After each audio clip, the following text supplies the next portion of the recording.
Dès que j'ai aperçu le petit chaperon vert se diriger vers la maison de sa mère grand, j'ai opéré de la même manière qu'autrefois, pour le petit chaperon rouge.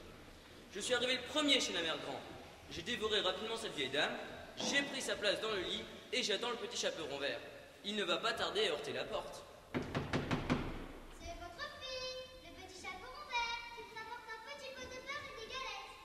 Tirez la chevillette et la bobinette Chéra.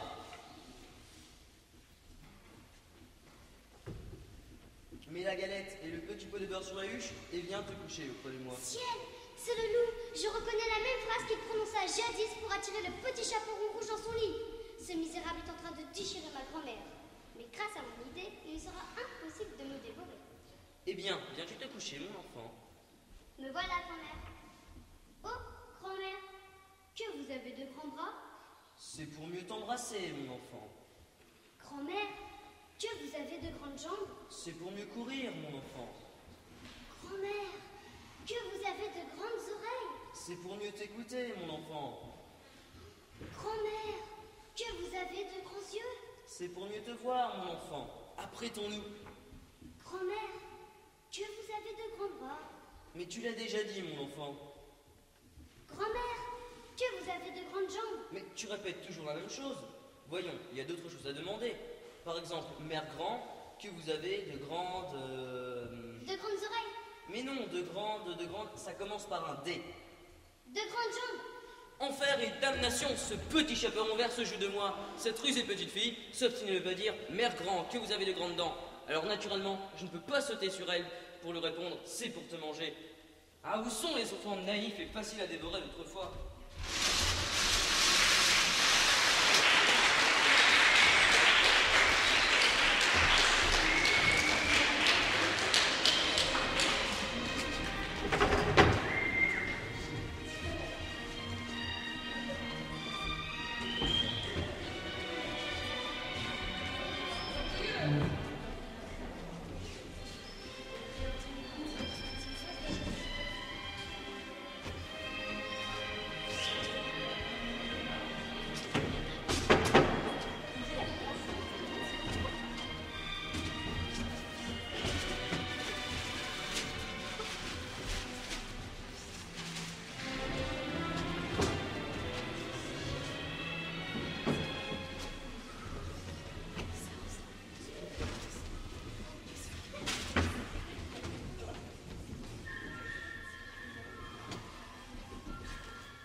Silence!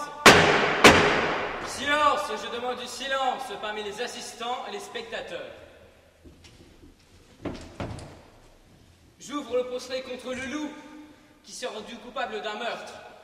Meurtre avec préméditation. Monsieur le juge, je fais opposition. Je ne peux accepter que vous employiez de tels termes. Vous manquez d'impartialité. Maître, vous aurez la parole plus tard. Pour l'instant, vous ne connaissez rien de votre client et vous n'avez pas la parole. La parole est à l'avocat de la partie civile. Maître, je vous en prie. Merci, monsieur le juge. Mesdames et messieurs, mon devoir cette fois est extrêmement simple. Nous avons affaire à un criminel invétéré qui a plusieurs fois échappé au bras de la justice. Je ne vous ennuierai pas en faisant la liste de toutes les mauvaises actions, de tous les crimes que l'accusé a commis. Je mentionnerai uniquement son dernier crime. Le plus horrible, le plus épouvantable, l'agression invraisemblable qu'il a perpétrée sur la personne du chaperon rouge et de sa grand-mère. Heureusement, cette agression a échoué, grâce au hasard. De toute façon, il a été établi que le loup a pénétré dans la chaumière de la grand-mère et l'a avalé. Le loup a avalé qui? La chaumière ou la grand-mère? Je vous en prie, maître. Votre question est une plaisanterie digne d'un écolier et non d'une chambre de justice. Je vous en prie, maître, continuez. Merci, monsieur le juge. Comme je le disais, le loup a dévoré la grand-mère. Il a alors enfilé la chemise de nuit de celle-ci, puis il a posé sur son nez les lunettes de la grand-mère, et déguisé de la sorte, il a attendu le petit chaperon rouge qui ne se doutait de rien. Monsieur le juge, je vous en prie. Taisez-vous, maître. Madame l'avocat de la partie civile, continuez, je vous en prie. Merci, monsieur le juge. Permettez-moi de vous faire le récit de ce meurtre sanglant, en empruntant les paroles d'un célèbre écrivain. Ces paroles seront certainement plus convaincantes que les miennes. Requête recevable et acceptée. Objection! Objection rejetée. Je vous en prie, maître, continuez. Merci. Je cite. Après que le loup se fut déguisé en grand-mère, le petit chaperon rouge entra dans la chaumière sans se méfier. L'enfant s'étonna de voir la porte ouverte. Comme elle pénétrait dans la chambre, un sentiment étrange s'empara d'elle. Aujourd'hui, pensa-t-elle, c'est curieux, j'ai peur. Habituellement, je me plais chez ma grand-mère. Pas aujourd'hui. Elle s'avança vers le lit et dit « Bonjour, grand-mère. Puis elle poussa le rideau. Elle ne reçut aucune réponse. La grand-mère était allongée dans son lit, son bonnet profondément enfoncé sur ses yeux. Elle avait un air tout à fait bizarre. Grand-mère, pourquoi tu es si grand oreille? C'est pour les entendre, mon enfant. Grand-mère, pourquoi tu es si grands yeux? C'est pour mes devoirs, mon enfant. Grand-mère, pourquoi tu es si grandes mains? C'est pour mes attraper, mon enfant. Grand-mère, pourquoi tu es une bouche si effrayante? C'est pour t'avaler, mon enfant. Et le loup, insatiable, d'un bond sauta hors du lit et dévora ce pauvre petit. C'est ainsi que cet écrivain célèbre a raconté ce meurtre horrible. Monsieur le juge, permettez-moi de vous faire remarquer la ruse particulière de ce loup, ruse qui a fait tomber le petit chaperon rouge dans ses filets. J'en ai terminé là, monsieur le juge. Mesdames et messieurs, merci de votre patiente attention. Je vous remercie, maître. Accusé loup, levez-vous. D'accord. Votre nom, Loup, votre prénom, loup, le nom de votre père. loup, Où habitez-vous? dans une tanière. Avez-vous entendu l'accusation? Oui, j'ai compris, mais... Vous devez seulement répondre à mes questions. C'est compris? Oui, c'est compris. Bon, vous reconnaissez les chefs d'accusation alors. Vous reconnaissez-vous coupable? Je ne suis pas coupable. Nous verrons. Où avez-vous rencontré le petit chaperon rouge pour la première fois? Dans le bois, tiens. Aurais-je pu la rencontrer ailleurs? Lui avez-vous fait quelque chose de mal? Je l'ai salué poliment, c'est tout. Avez-vous salué la grand-mère aussi poliment? Non, elle, je ne l'ai pas saluée. Avouez-vous que vous êtes entré par ruse dans la chaumière? La porte était ouverte. J'ai frappé. C'est parce que personne ne me répondait que je suis entré. Et alors? Alors, j'ai mis la chemise de nuit de la grand-mère et j'ai coiffé son bonnet de dentelle. Et la grand-mère? Quoi, la grand-mère? Qu'est-ce que vous avez fait de la grand-mère? De la grand-mère? Oui, de la grand-mère. Je ne m'en souviens plus. Vous avez une très mauvaise mémoire. Ça, c'est bien vrai. Continuez. Continuez quoi? Mais continuez à raconter. Qu'est-ce que vous avez fait après avoir enfilé la chemise de nuit de la grand-mère et posé son bonnet de nuit sur votre tête? Ça, je l'ai complètement oublié. Bon, eh bien, je vais vous rafraîchir la mémoire. Alors, le petit chaperon rouge est entré. Il vous a dit que vous aviez de grandes oreilles, que vous aviez de grands yeux, que vous aviez une bouche effrayante. Et ensuite, vous l'avez mangé. Vous en souvenez maintenant? Je me souviens que ma mère m'a raconté cette histoire-là plusieurs fois quand j'étais encore petit. Oui, quand j'étais, pour ainsi dire, un gosse, un tout petit louveteau de rien du tout. Mais en fait, j'ai vu le chaperon rouge une fois seulement dans la forêt. De plus, mes yeux sont petits, très petits, plus petits que ceux de la grand-mère. Et vos oreilles, elles sont plus petites? Votre bouche aussi peut-être. Alors, vous vous taisez? Parlez donc. Je ne suis pas coupable. Avez-vous oui ou non mangé le petit chaperon rouge? C'est la première fois que j'entends ça. Vous dites? Je dis, c'est la première fois que j'entends une chose pareille. Connaissez-vous le chasseur? Oh oui, je le connais. Alors souvenez-vous, il a ouvert la peau de votre ventre, d'où sont sortis le petit chaperon rouge et sa grand-mère. À leur place, il a mis des pierres et il a recousu la peau de votre ventre. J'aimerais bien savoir qui a inventé une chose pareille. Moi, je n'ai jamais entendu dire que des gens étaient sortis de mon ventre. Vous y croyez, vous, à cette histoire? C'est moi qui pose des questions. Vous n'avez pas le droit de me demander si j'y crois ou si je n'y crois pas. D'ailleurs, ce n'est pas votre affaire. Vous y croyez, oui ou non? Bien sûr que non, je n'y crois pas. Je veux dire, bien sûr que si, j'y crois. Donc vous n'y croyez pas? Ça ne vous regarde pas. Et puis, vous ne devez pas anticiper sur les événements. Procédons par ordre. Je suis une femme d'ordre. Moi aussi, je nettoie. Nous allons maintenant procéder à l'audition des témoins. En premier lieu, ceux de l'accusation. Et ensuite, nous passerons à ceux de la défense. Maître, veuillez, je vous prie, faire comparaître les témoins de l'accusation dans l'ordre. Nous avons plusieurs témoins. Tout d'abord, le petit chaperon rouge lui-même, puis la grand-mère, puis le chasseur. Cela va être long. Et vous, maître, quels sont vos témoins? J'en ai 3. L'ours, le lièvre et enfin la tamponnade. Parfait. Commençons, je suppose, par la petite fille. Elle doit être fatiguée depuis le temps qu'elle attend. Ça, c'est sûr depuis le temps. Accusez tes époux. C'est bon, c'est bon.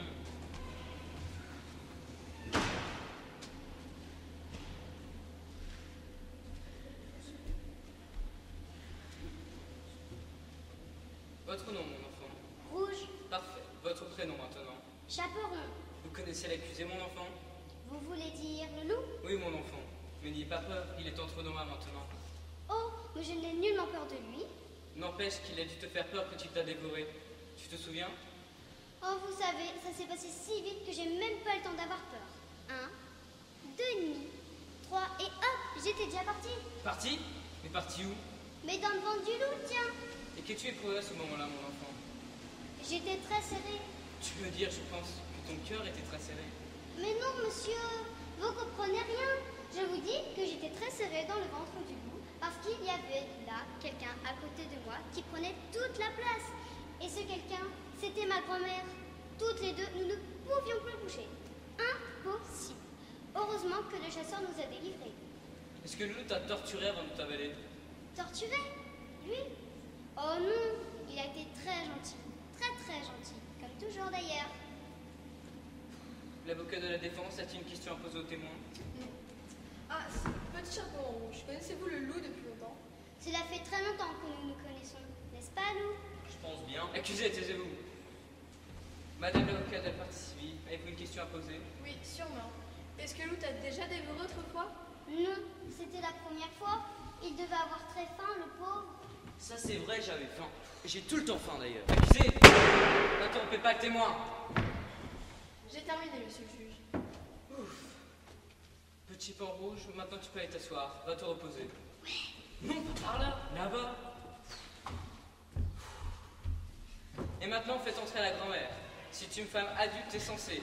Je suis convaincu que nous en tirerons des preuves indubitables de la culpabilité de ce sinistre individu.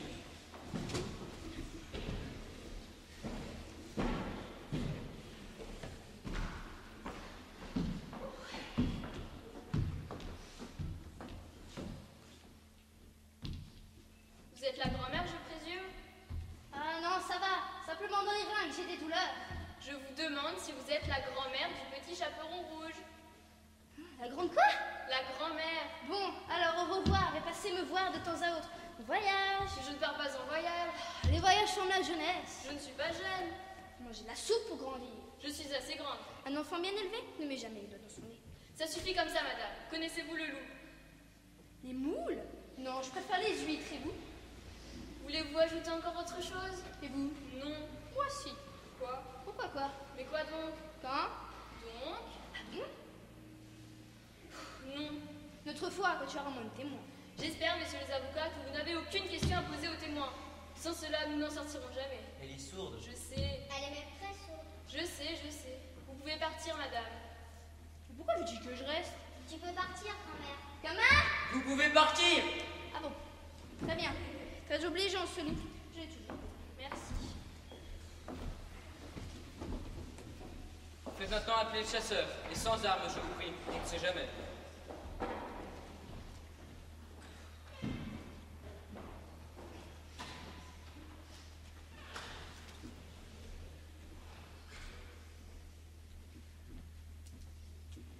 Ah, vous voilà. Que savez-vous du meurtre? Ce que je sais, Oui, racontez. Et depuis le début. depuis le début. Bon, alors, je vais tout vous raconter. C'était par une journée merveilleuse d'automne. Le ciel était sans nuages, clair, magnifique. Le vent sentait bon le pollen des En fleurs. automne? Vous m'avez dit de tout dire. C'est vrai, je l'ai dit. Vous préférez que je ne dise pas tout peut-être. L'essentiel suffirait. Bon, je me suis dit, voyant les conditions atmosphériques, que c'était un bon jour pour aller à la chasse. Je me suis dit que j'aurais peut-être de la chance. Et vous avez eu de la chance? Je pense bien. J'ai attrapé un brochet qui faisait bien 50 cm. Un brochet? Vous êtes chasseur? Bien sûr, mais après avoir pêché le brochet à la ligne, je l'ai tué d'un coup de fusil. Il était si gros. Je ne comprends rien. Vous êtes pêcheur ou chasseur? Je suis chasseur et pêcheur. Alors pourquoi dites-vous que vous êtes chasseur? Parce que je chasse aussi. Ce jour-là, en plus du brochet, j'ai attrapé 2 lièvres et 2 perdrix. Monsieur le juge, me permettez-vous une question? Je vous en prie, maître. Monsieur le chasseur, avez-vous pris les perdrix et les lièvres à la ligne? Mais non, le brochet seulement. Donc vous reconnaissez être pêcheur, aussi bien que chasseur. Je l'ai déjà dit. Je désire, monsieur le juge, voir consigner dans le procès-verbal que cet homme nous a menti sur sa véritable profession. Mais cela n'a rien à voir avec l'accusation. Comment cela n'a rien à voir? Au contraire, cet homme a fait une fausse déclaration d'identité. Comment pourrions-nous le croire? Je veux dire, croire en sa déposition. Objection, votre honneur. L'homme ne nous a pas trompés. Il nous a pas caché quoi que ce soit. Objection recevable. Continuons. Chasseur, où avez-vous rencontré l'accusé? Au lit, votre honneur. Comment au lit? Je veux dire que le loup dormait dans un lit. Il était déguisé en grand-mère. Je voulais me reposer chez la grand-mère et poser ma ligne. Vous voulez dire votre fusil? Ma ligne et mon fusil. Vous avez une ligne qui sert aussi de fusil? Une nouvelle arme sans doute. Mais non, votre honneur. Bon, continuez. Je ne sais plus ce que je disais. Vous étiez fatigué, vous vouliez vous reposer. C'est ça, merci.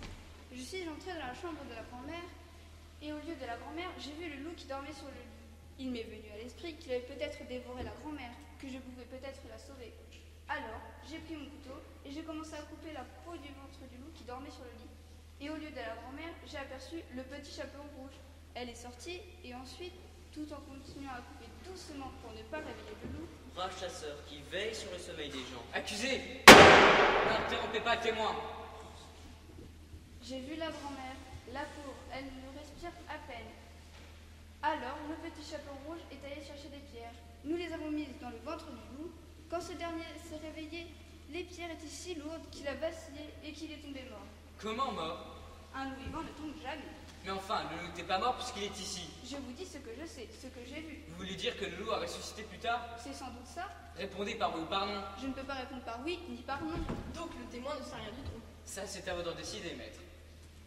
Chasseur, le loup est maintenant vivant. On ne peut plus vivant. Expliquez-nous ça. Le loup est un animal très rusé.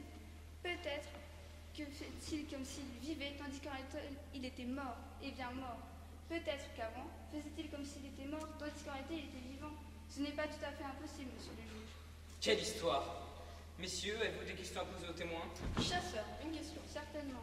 Avez-vous frappé avant d'entrer dans la chaumière de la grand-mère? Non, je n'ai pas frappé. Pourquoi? J'ai entendu un ronflement. La grand-mère, c'est-à-dire le loup, ronflait très fort. Ça faisait un bruit terrible.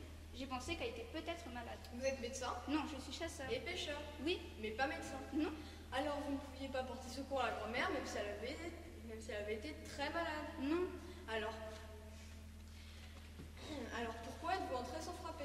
je ne sais plus, moi. Il m'a tout embrouillé avec ses Je questions. ne vous fais pas dire. Mais moi aussi, vous m'avez tout embrouillé. Je désirais simplement démontrer à l'honorable assemblée que ce témoin n'est pas digne de foi puisqu'il a commis une violation de domicile. Bon. Passons maintenant au témoin suivant. C'est bon, nous avons entendu tous les témoins de l'accusation. Nous allons maintenant passer à ceux de la défense. J'espère qu'ils seront plus clairs. Ils seront certainement beaucoup plus clairs, je vous en réponds. Maintenant, nous allons entendre l'ours, si vous le permettez.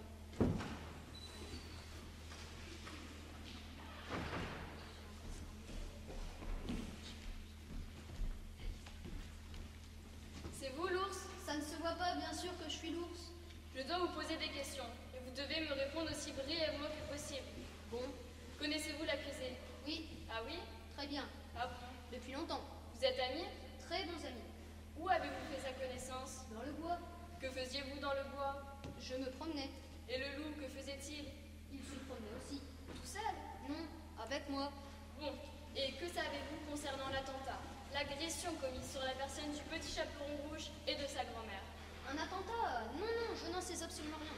Rien du tout? Rien. Alors, qu'êtes-vous venu faire ici? Je suis venu vous dire que le loup est un honnête citoyen, qu'il est amical, prévenant, bien élevé et même aristocratique. Connaissez-vous le chasseur? J'en ai entendu parler. Et la grand-mère, vous la connaissez? Non. Pas de questions, messieurs, dames? Alors, monsieur l'ours, vous pouvez partir. Mais où? Mais je ne sais pas, moi, dans le bois, par exemple. Tout seul? Vous avez peur? Non, mais j'aimerais bien que le loup vienne avec moi. Impossible. Le loup doit rester ici. Plus tard, je ne sais même pas s'il pourra encore vous tenir compagnie. Mais c'est peut-être vous qui pourrez lui tenir compagnie dans la cellule de sa prison. Moi en prison? Ah non merci, j'ai des choses urgentes à faire moi. Au revoir tout le Au monde. revoir. Salut, à bientôt. Accusé, taisez-vous. Oh, mais je commence à avoir mal à la tête, moi. Monsieur l'avocat de la défense, vous tenez à l'audition de vos autres témoins? Oui, votre honneur. Alors, au prochain de ces messieurs. Le prochain, c'est le Yard. Faites-le appeler.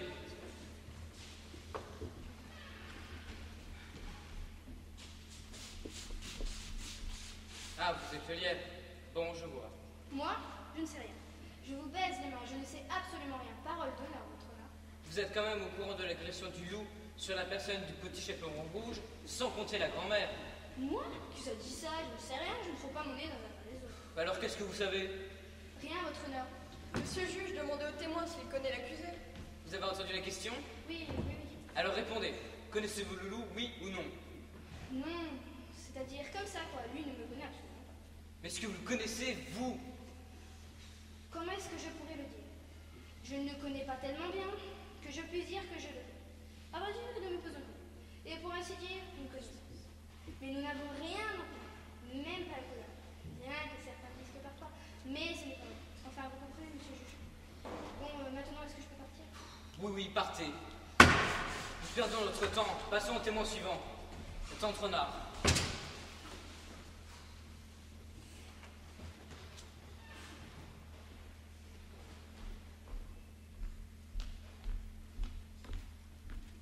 Chère madame, dites-nous, mais très brièvement, ce que vous savez ou ce que vous ne savez pas au sujet de votre ami Lou. Madame le juge, je le connais depuis qu'il est tout petit et je sais qu'il est très malheureux. Les hommes le calomnient alors qu'en réalité il est très bon. On dit même qu'il en est bête. Nous nous connaissons depuis si longtemps, c'est la raison pour laquelle j'ai voulu témoigner. Bien sûr, dans le passé, nous avons eu quelques petits différends. Nous nous sommes joués quelques petits tours, mais cela n'empêche pas l'amitié. Connaissez-vous la nature de ses occupations? Occupation. Mais Alou n'a pas d'occupation. Il faut qu'il en ait une, autrement il serait en plus inculpé de vagabondage. Oui, oui, bien sûr. Il se promène dans le bois.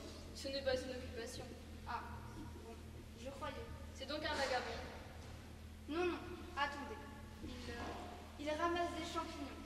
Enfin, je vois, le loup est un commerçant. C'est ça.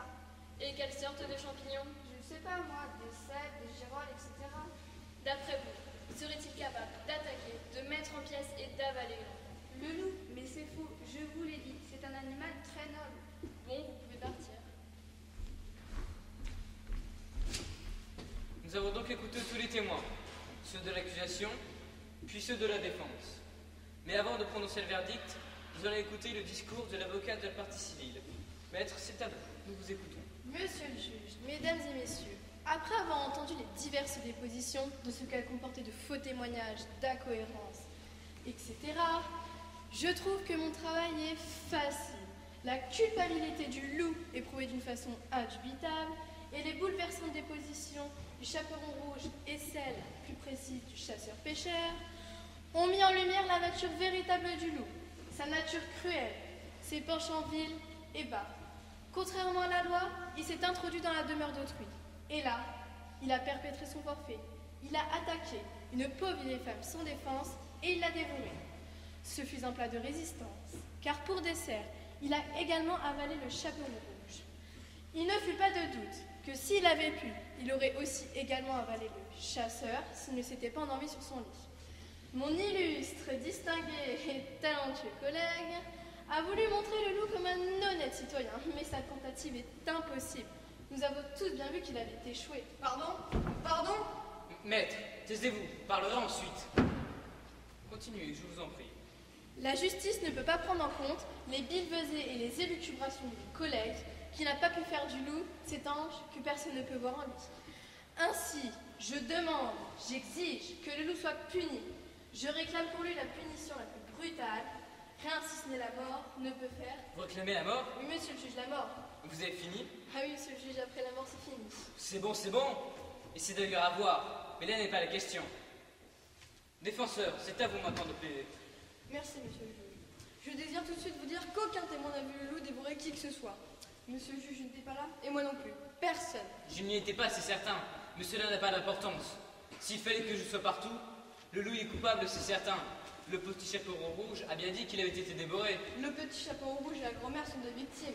Nous ne pouvons donc pas prendre en considération leur déposition. Comment? Vous donnez le droit de se défendre aux victimes? Je ne dis pas cela. Il faudra donc interdire aux victimes de se défendre. J'ai mal compris, sans doute. Si elles se défendaient, monsieur le juge, ce ne seraient plus des victimes. Exact. Vous vous ferez perdre la tête. Continuez. Je voudrais, tout en admettant que mon client soit coupable, ce qui n'est point sûr, vous faire remarquer un point de droit. Vous admettez que le loup, pendant son sommeil, a été ouvert au moyen d'un couteau. On nous l'a dit, c'est vrai. Cette opération est douloureuse. Peut-être. Donc le loup a déjà été puni de son acte supposé. Tant mieux. Cette opération est douloureuse. Vous en convenez. Pensez donc, ouvrir le ventre de quelqu'un, c'est très douloureux. Ah. Vous n'êtes pas convaincu, monsieur le juge? Alors nous allons faire la démonstration. Quelqu'un a un couteau dans la salle? Que voulez-vous faire? Vous ouvrirez le ventre, monsieur le juge, afin que vous puissiez vous rendre compte par vous-même à quel point l'opération est douloureuse. Quoi? Mais cette démonstration est absurde. Je sais bien que c'est douloureux, je le sais bien. Vous aviez l'air d'en douter. Moi? Mais pas du tout. Donc le loup a déjà souffert de son acte supposé. Et comme on peut punir pour un même crime qu'une seule fois, je demande l'acquittement pur et simple pour mon client. Demandez toujours, cela n'engage en rien. Accusez-nous, avez-vous quelque chose à ajouter avant que le jury ne délibère? Oui, parlez donc. J'ai faim. Est-ce tout? Non, Qu'est-ce encore? j'ai soif. Je vois. Mais j'ai plus faim que soif. Et quand j'aurai mangé, alors j'aurai plus soif que faim. Qu'il se retire. Nous allons nous aussi nous retirer pour délibérer.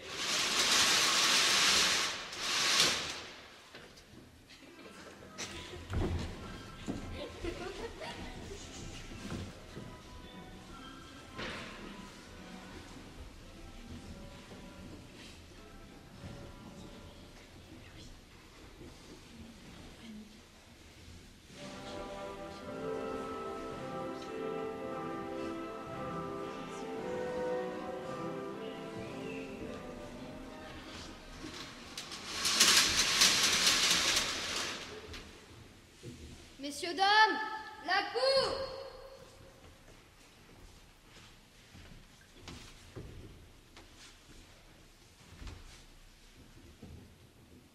Alors, votre honneur, Eh bien, quel est le verdict de la cour? cela vous intéresse? Cela intéresse tout le monde.